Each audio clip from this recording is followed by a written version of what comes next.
오늘 이제 예스겔이라는 사람이에요. 예스겔. 이 사람은 그 남유다가 멸망할 때에 바벨론에서 멸망할 때에 세 번에 걸쳐서 포로로 끌려갈 때 다니엘과 더불어서 두 번째 정도의 포로로 끌려갔던 사람입니다. 다니엘도 굉장히 똑똑한 귀족 출신이었고 에스겔도 아마 지식인이었던 것 같아요. 이 에스겔 이름의 뜻은 뭐냐면 하나님이 강하게 하신다라는 건데 사실 이 에스겔 이름처럼 이 이스라엘과 예루살렘이 번창하는 게 아니라 앞으로 하나님의 심판이 임하게 됩니다.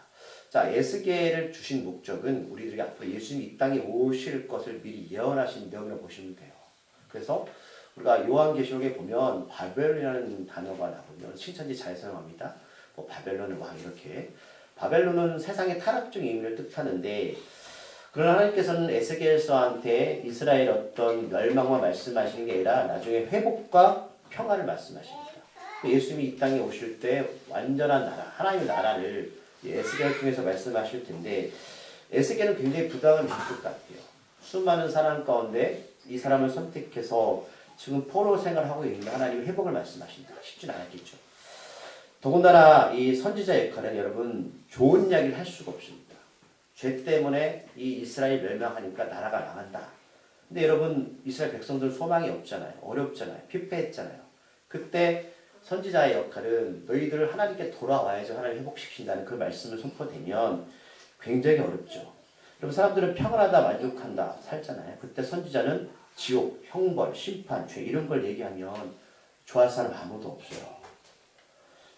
하나님께서 오늘 이 에스겔을 통해서 앞으로 이런 예루살렘의 하나님의 심판의 멸망을 경고하시는데 오늘 이 심판의 그 불가피한 일들 어쩔 수 없다. 하나님의 입장에서는 쉽게 말하면 앞으로 에스겔은 앞으로 예수님이 이 땅에 오시고 심판하실 것이다.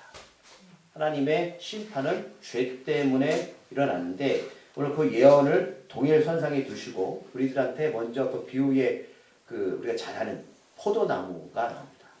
예수님이 이 비유를 잘 하셨죠. 왜냐하면 포도나무는 예루살렘 이스라엘한테 잘 나는 나무였는데 그 수많은 많은 나무가 있어. 뭐 석류도 있고요. 잘하는 다른 좋은 나무도 있는데 왜 예수님이 건 에스겔은 포도나무를 등장시킬까라는 거예요.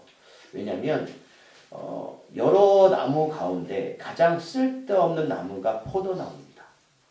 포도나무. 여러분 포도나무 보셨어요? 아니요. 포도나무를 보시면 1.5절까지 나오고 있지만 이 포도나무는 다른 나무에 비해서 모습이 굉장히 좋지가 않습니다. 쓸데가 없어요.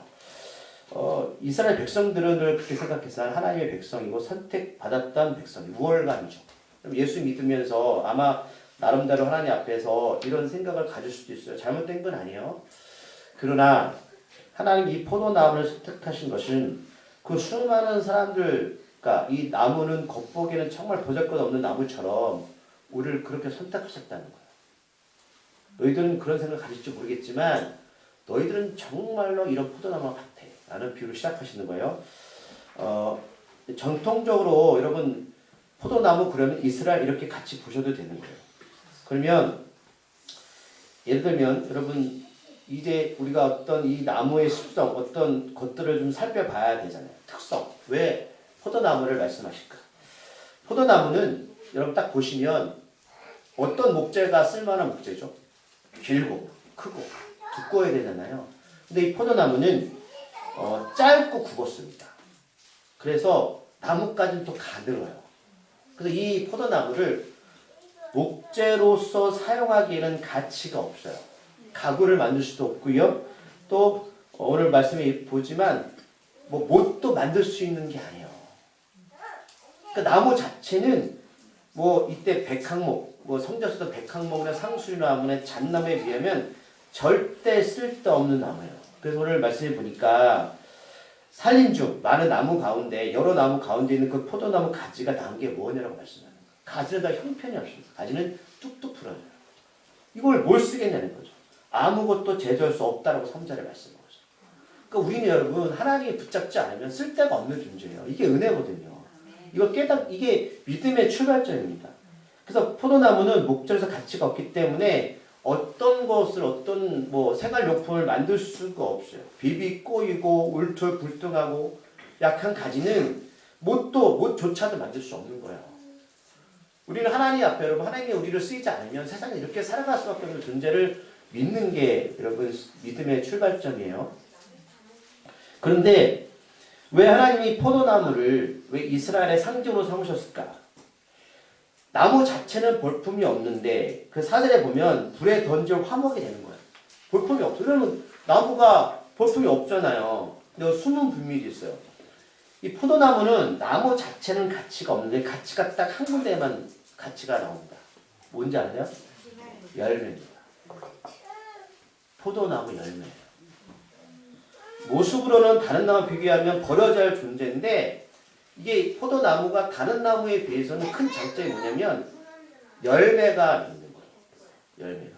그리고 또 한 가지 뭐냐면 포도나무는 보시겠지만 땅에서 기어다니는 포도나무는 열매를 맺을 수가 없어요. 그러면 포도나무를 열매를 맺으면 어떻게 되냐면 장대에 세워야 되거든요. 우리는 근데 원래는 포도나무 자체는 여러분 땅에서 이렇게 기어다니는 나무예요. 하나님 우리를 장대로 세우셔야 되거든요. 그래 열매 맺을 수가 있는 거예요. 그래서 열매 소출에 관한 한 포도나무는 다른 나무와 비교할 수 없어요. 굉장히 가치가 있는 거예요. 그런데 거꾸로 말하면 이처럼 포도나무의 생명은 열매인데 만약에 이 제목조차도 사용할 수 없는 여러분 농부 입장에서 포도나무를 심었는데 열매를 맺지 못하면 어떻게 해야 돼요? 이거는 가구도 못 만들고 못도 못 만들어요.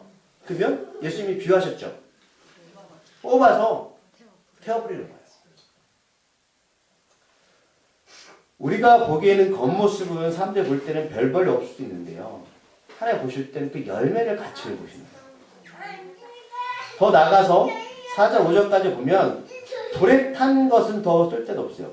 겉모습과조차도 제목 쓸 수 없는데 불에 탔다? 그러면 이거는 아예 쓸모가 없는 거예요. 4절 5절에 보면 여러분 이거는 생각할 필요조차도 없어요. 이거는 아예 그냥 갖다 버리고 태워버려야 돼요. 멀쩡한 포도나무일지라도 모양 때문에 제대로 사용할 수 없는데 불에 탔다면 농부 입장에서는 이거는 땅만 차지하게 되는 거예요. 4절에 보면 말씀 읽어볼게요. 오늘 4절 말씀. 불에 던질 땔감이 될 뿐이라 불이 두 굿을 사르고 가운데도 태웠으면 제주에 무슨 소용이 있겠느냐. 이게 이해가 안 가시죠? 무슨 뜻이냐면 여러분 이스라엘 땅은 우리나라 땅처럼 길다고 말씀드렸어요. 북이스라엘 남유다로 나눠요. 북이스라엘은 10지파가 북이스라엘을 만들었고 남유다는 2지파. 솔로몬 이후에 솔로몬이 타락해가지고 됐는데 이걸 말씀하는 거예요. 북쪽과 남쪽이 그러니까 포도나무 비유해서 끝이 이렇게 불에 탔어요. 그럼 평상시에도 소용이 없는데 이건 어떻게 할 거냐. 하나님이 이 민족을 세우신 이유가 뭐죠? 하나님 나라를 확장시키려고. 자, 그런데 더 나가면 그 가운데도 태웠다. 이거는 자 이스라엘에서 가장 중요한 도시가 뭐냐면 예루살렘이에요. 예루살렘에는 뭐가 있죠? 하나님의 성전이 있어요. 하나님의 성전은 하나님이 임재하고 이스라엘을 다스리는 하나님의 상징적인 역할이죠. 예배를 통해서 회복시키고 선지자를 통해서 말씀을 전하게 하시고 하나님의 백성으로서 예배가 우선시되는 나라. 이게 바로 예루살렘의 역할이었어요. 그런데 오늘 말씀해 보니까 그 가운데가 태워졌다는 것은 그 예루살렘이 하나님이 만드신 그 성전이 타락됐다는 걸 의미해요. 하나님의 민족도 타락되었고 하나님이 회복시킬 말씀이 선포하되 회복시킬 그 성전마저 여러분 타락되었어요. 그러면 열매를 맺을 수 있을까요? 없어요. 포도나무의 가장 큰 가치가 뭐라고요? 열매예요. 모습은 형편이 없다고요. 그러나 하나님 그 열매 때문에 세우신 건데 열매 소출이 없다는 건 이제는 이 땅을 차지할 이유가 전혀 없다는 뜻이에요. 이게 지금 에스겔이 바벨론 포로로 끌려가서 이스라엘의 상을 말씀해 주고 있어요. 그 우리 지금 상을 보자고요. 우리 민족, 우리 개인적인 상을 보자고요. 우리가 지금 하나님이 예수님이 이 땅에 언제 오실지 모르겠지만 하나님께서 여러분 북이스라엘과 남유다가 멸망당한 건 뭐냐면 하나님을 의지하지 않았기 때문에 신뢰하지 않았기 때문에 자기 힘으로 사는 거죠. 죄악이 그죠? 죄악이 팽배하게 된 거잖아요. 예배가 타락되어지고 우리의 심령을 한번 여러분 비춰봤으면 좋겠어요. 그래서 멀쩡한 포도나무는 쓸데가 없는데 열매조차도 여러분 이렇게 된다면 여러분 하나님 입장이 어떻게 해야 돼요? 어떻게 될까요? 죄다 심판이 이루어지는 거죠. 이제는 방법이 없는 거예요. 여러분 집은요 웬만큼 인테리어 가지고 여러분 다시 할 수 없으면 다시 짓는 게 훨씬 나아요. 자, 북왕국은 먼저 아수리에서 멸망당했고요. 이제 남왕국은 처음에는 이제 그 애굽에서 침략과 악탈을 당하고 4절 중반절 말씀드린 대로 이제 예루살렘에 이제 바벨론에 의해서 두 차례 공격을 받아요. 근데 정말로 이런 일이 성경에 보니까 일어났어요. 예배가 살면 여러분 우리 가정이 살죠. 예배가 우리가 영원히 사는 거예요. 그런데 이게 타락되면 더 이상 하나님 방법도 없어요. 그래서 아까 6절 8절까지 보면 이어서 이제 예배가 타락됐을 때 포도나무 같은 예루살렘이 아까 포도나무 누구라고요? 이스라엘. 6절 8절까지 말씀을 한번 더 읽어보고 제가 이제 정리를 할게요. 그러므로 여호와께서 이같이 말씀하셨느니라. 내가 숲풀 가운데 있는 포도나무를 불에 던질 땔감이 되게 한 것 같이 내가 예루살렘 주민도 그같이 할지라. 내가 그들을 대적한즉 그들이 그 불에서 나와도 불이 그들을 사르리니 내가 그들을 대적할 때에 내가 여호와인 줄 너희가 알라. 내가 그 땅을 황폐하게 하니 이는 그들이 범법함이라. 나 주 여호와의 말이라 하시라. 하나님이 이렇게 하시는 분 있잖아요. 단 한 가지 하나님이 누군지를 나타내시기를 합니다. 이스라엘 여러분 우리가 전에 보면 애굽에 죽을 수밖에 없었던 그들 이끌어내서 민족을 이뤘고 이들 가나안 땅에 정착시켰어. 쉽게 말하면 하나님은 그 약속의 땅에 그 뿌리를 옮겨다가 포도나무를 심으신 거예요. 우리도 죄악으로부터 죽을 수밖에 없는 우리를 예수님을 통하여서 그 가나안 하나님이 나를 확장시키기 위해서 우리를 이식해서 심으신 거예요. 그래서 하나님은 농부 하나님은 열매를 잘 맺기 위해서 공급해주고 양분도 주면서 정성껏 보살피셨어요. 이스라엘 우리들을. 그런데 더 이상 열매를 원하셨는데 열매가 없던 거예요. 그냥 예수 말씀하셨죠. 좀 참자 하셨죠. 몇 해를 참으셨는데 더 이상 노력해도 되는 게 없어요. 그래서 7절에 보면 예루살렘은 불살라질 운명에 처했다라고 말씀하고 있거든요. 근데 이게 정말 실제적으로 열왕기하 25장 8절 9절 이런 말씀이 있어요. 바벨론 왕 느부갓네살의 19년 5월 7일에 정확하게 연수를 말하죠. 바벨론 왕의 시위대장과 느부사라단이 예루살렘에 이르러 여호와의 전과 성전과 왕궁을 사르고 예루살렘의 모든 집을 귀인의 집까지 불살랐다. 이 말씀이 성취되었어요. 이는 앞으로 주님이 재림하실 때 일어날 일과 동일한데 왜 동일하냐면 성경은 이제는 물심판이 아니라 불심판으로 말씀하셨어요. 노아의 홍수 사건 이후에 사람들은 경고했음에도 불구하고 노아의 그런 예언을 선포를 믿지 않았어요. 장가두고 싶었죠. 그러나 노아만이 고독하게 그 길을 간 거예요. 여러분 신앙은 고독한 거예요. 신앙은 외로운 거예요. 신앙은 많은 사람과 같이 가는 게 아니에요. 신앙은 골방에서 기도하는 거예요. 하나님 분명히 말씀하셨는데 사람들은 왜 불신했냐면 하나님을 믿지 않았기 때문에. 그래서 창세기 9장 15절에서 하나님께서 물로 심판하시고 이렇게 말씀하셨어요. 하나님은 다시는 홍수 위에 물로 심판하지 않겠다. 그럼 뭐죠? 뭐가 나오죠? 불이 나오죠. 그래서 베드로전서 3장 12절 우리가 경고받은 심판은 불에 의한 것이다. 불로 심판하시겠다는 거예요. 우리 불심판을 흔히 죽어서 맛보는 심판으로만 생각하는데 성경이 말씀하시는 건 실제적으로 이 땅이 일어나는 것을 말씀합니다. 그래서 마태복음 5장 22절에서 미련한 놈이라 하는 자는 지옥불에 들어가게 되리라 라고 말씀합니다. 지혜롭지 못한 사람, 하나님을 경외하지 않는 사람은 그렇게 된다고 말씀하고 있어요. 그래서 8절에 보면 예루살렘이 쓸데없는 포도나무 같이 된 것을 명확하게 뭐라고 말씀하고 있어요? 그들이 범법합니다. 죄 때문에 그렇다. 하나님 말씀입니다. 그러니까 시내에서 하나님 주신 첫 번째 그들이 애굽에서 나와서 홍해를 건너서 6개월 만에 시내산에 도착하죠. 그래서 하나님이 그들한테 하신 게 뭐냐면 모세를 불러다가 40일 주야로 안식일과 그다음 성막을 짓는 방법과 십계명을 허락하신 거죠. 십계명은 계약관계예요. 난 너희 아버지고 너희 나의 자녀들이다. 그러면 이 계약관계는 뭐냐면 계약은 반드시 성취되어지는 건데 계약의 성취된 조건이 뭐냐면 이스라엘은 열매로 그것을 증명해야 했어. 하나님 앞에. 계약관계 성취를 위해서. 그런데 이것을 마치 특권처럼 살았다는 거죠. 마치 자신들이 포도나무가 별 볼 없는 나무임에도 불구하고 망각하면서 죄 앞에 무릎을 꿇었다는 거예요. 그 결과 그들은 어떻게 하나님을 떠나게 됐는데 자 이제 제가 말씀을 정리할게요. 이 말씀을 하나님께서는 예수를 통해 우리한테 다시 한번 보충 설명하시는 장면이 요한복음 15장에 등장합니다. 자 15장 4절 말씀 볼게요. 요한복음 15장 4절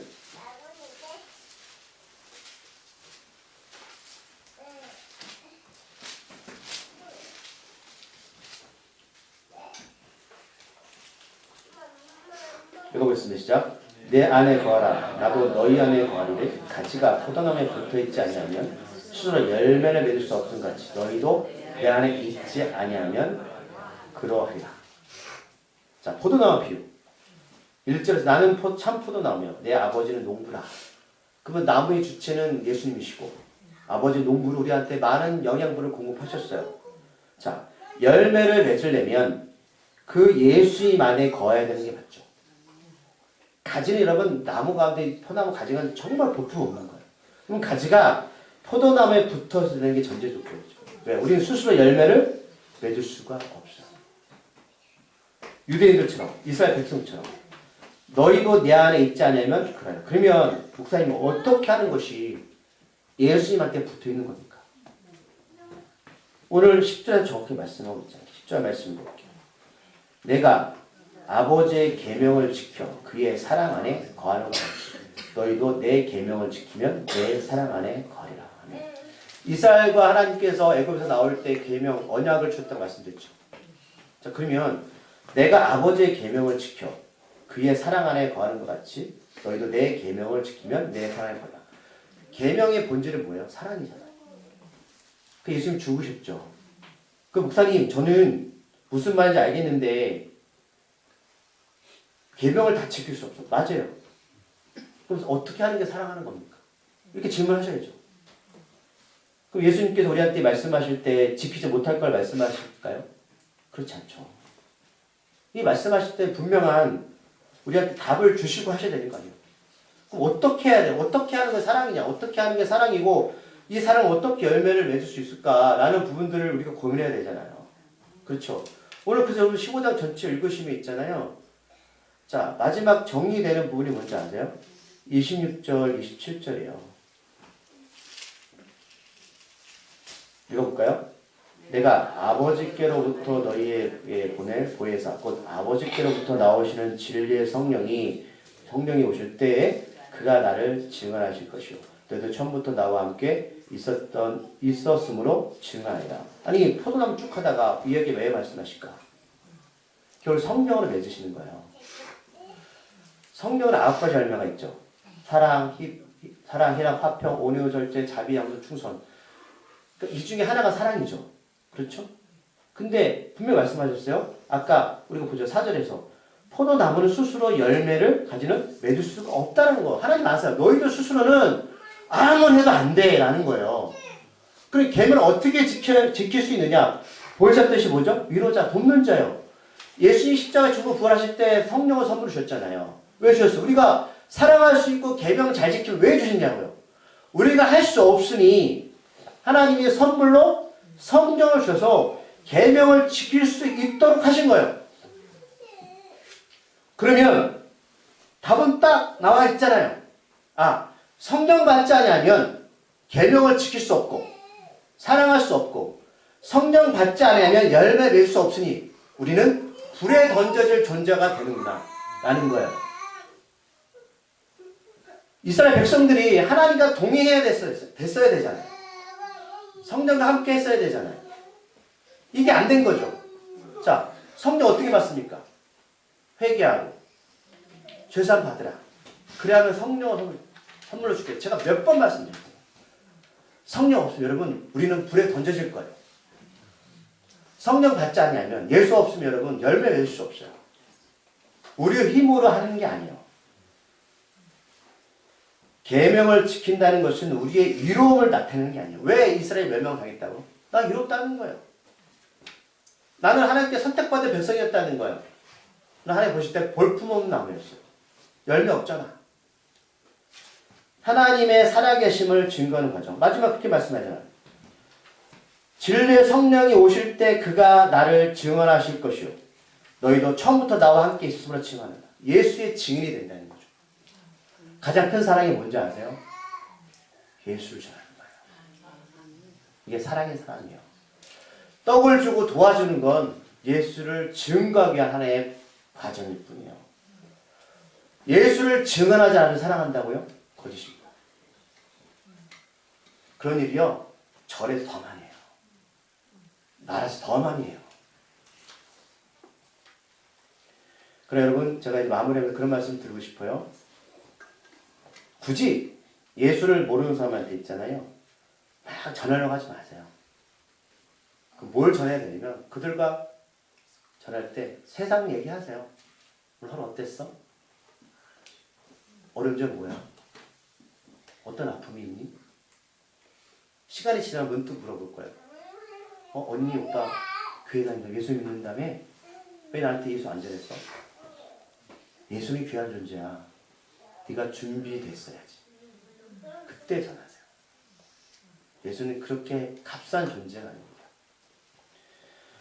이번 주에 제가 어저께 있는데 어떤 분이 여기 위장원에 이발소에 어르신이 오시면서 누가 그걸 맡기고 가셨다고 하시더라고요. 뭐예요? 찾아갔더니 봉투를 주시는데 5만 원이 들어있어요. 여기 어르신들이 이렇게 학교 다닐 때 이렇게 학교 뭐 하시잖아요. 제가 뭐 차 한잔 타도 하고 별거 아니잖아요. 맨날 하시는 말씀이 아이들 뭐 주니까 아니 돈이 어디 있다고 맨날 그렇게 주시면 성탄절로 오셨대요. 오후에 우리가 나갔잖아요. 여러분 그분한테 5만 원은 50만 원 같은 돈이잖아요. 하나님 좀 감사합니다. 전도비 쓰려고. 우리가 예수를 교회 된다고 여러분 자랑하기 전에 우리가 정말 우리 안에 예수가 살아야 되고요. 우리가 삶 가운데 그들한테 보여줄 때 증인자가 되는 거지. 삶은 그렇지 않은데 예수 전하면 먹칠하게 되는 거예요. 네. 우리는 항상 오늘 말씀한 성령에 충만한 사람 그 말씀하는 거예요. 그러면 물을 거예요. 언니 오빠 왜 언니 오빠는 다른 사람과 달라? 뭘? 해준 게 없는데 왜 나한테 예수 믿으라고 안 그래? 정말 그렇다니까요. 네.